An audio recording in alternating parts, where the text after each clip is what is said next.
Herkese merhaba. Bugün hepimizi aslında çok yakından ilgilendiren bir konuya, Türkiye'deki diyabet meselesine bakıyoruz.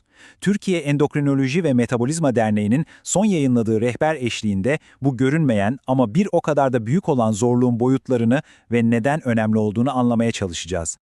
Hadi o zaman işin ciddiyetini görmek için doğrudan rakamlara dalalım. Çünkü tablo gerçekten de oldukça çarpıcı.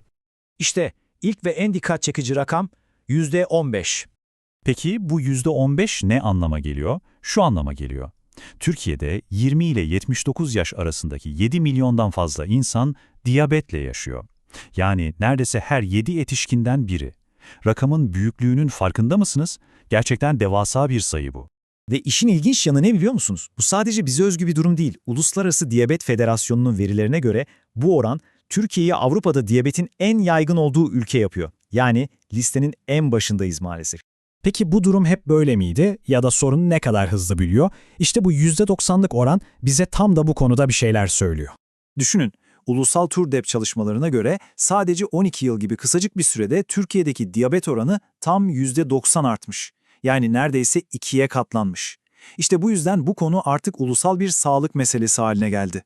Peki, diyabette tam olarak ne oluyor da işler ters gidiyor? Bunu anlamak için gelin önce sağlıklı bir vücutta işlerin nasıl yürüdüğüne hızlıca bir bakalım. Aslında sistem çok basit ve şık işliyor. Yediğimiz yiyecekler kana karışınca glukoza yani basit şekere dönüşüyor. Bu bizim enerjimiz. Sonra pankreasımız devreye giriyor ve insülin diye bir hormon salgılıyor. İşte bu insülin bir anahtar gibi. Hücrelerimizin kapısını açıyor ve glukozun içeri girip bize enerji vermesini sağlıyor. Yakıt glukozsa anahtar da insülin. Gayet net. Harika, normali anladık. Peki, tip 2 diyabette ne oluyor da bu mükemmel sistem çöküyor? İşte her şey o anahtarın bozulmasıyla başlıyor.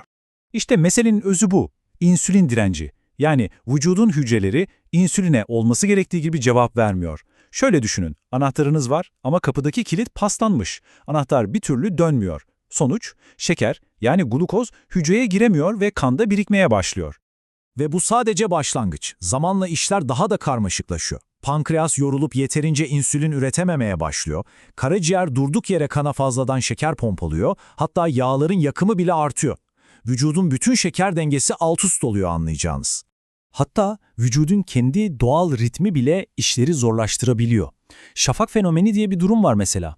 Sabah saatlerinde kortizol, büyüme hormonu gibi bazı hormonlar doğal olarak artıyor. Bunlar da insülinin tam tersi etki gösterip karaciğerin daha da fazla şeker salgılamasına neden oluyor. İyi de kan şekeri biraz yüksek olsa ne olur ki? İşte bu sorunun cevabı çok önemli. Çünkü asıl tehlike bu durumun uzun vadede vücuda verdiği kalıcı zararlarda gizli. Yani yüksek kan şekeri dediğimiz şey sadece bir rakamdan ibaret değil. Kontrol altına alınmazsa yıllar içinde çok ciddi sağlık sorunlarına yani komplikasyonlara yol açıyor. O yüzden tedavinin asıl amacı bugünü kurtarmak değil, gelecekteki sağlığınızı korumak. Peki ne gibi sorunlardan bahsediyoruz? Büyük damarları etkileyen kalp krizleri ve inmeler, göz, böbrek ve sinirler gibi küçük damarları etkileyen hasarlar ve tabii ki enfeksiyonlara ve iyileşmeyen yaralara yol açan meşhur diyabetik ayak sorunu. Bu yüzden diyabet yönetimi sadece şekeri kontrol etmek değil, tüm bu riskleri bir arada yönetmektir. Bu sorunların bir de ekonomik boyutu var tabii. Bakın, Türkiye'deki toplam sağlık harcamalarının neredeyse 1/4 yani %25'i diyabet için harcanıyor. Ve işin acı tarafı ne biliyor musunuz? Bu devasa paranın büyük bir kısmı aslında önlenebilecek olan bu komplikasyonların tedavisine gidiyor. Bütün bunlar bizi diyabetle mücadelenin en can alıcı noktasına getiriyor. O görünmeyen sessiz tehdide.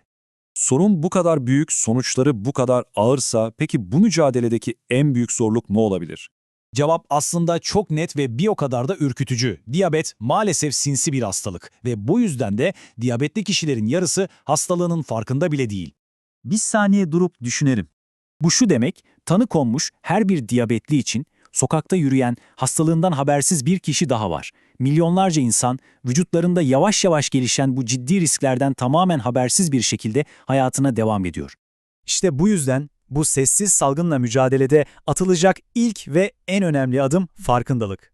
Çünkü riskin farkında olmak kendiniz ve sevdikleriniz için atacağınız en güçlü adımdır. Her şey burada başlıyor.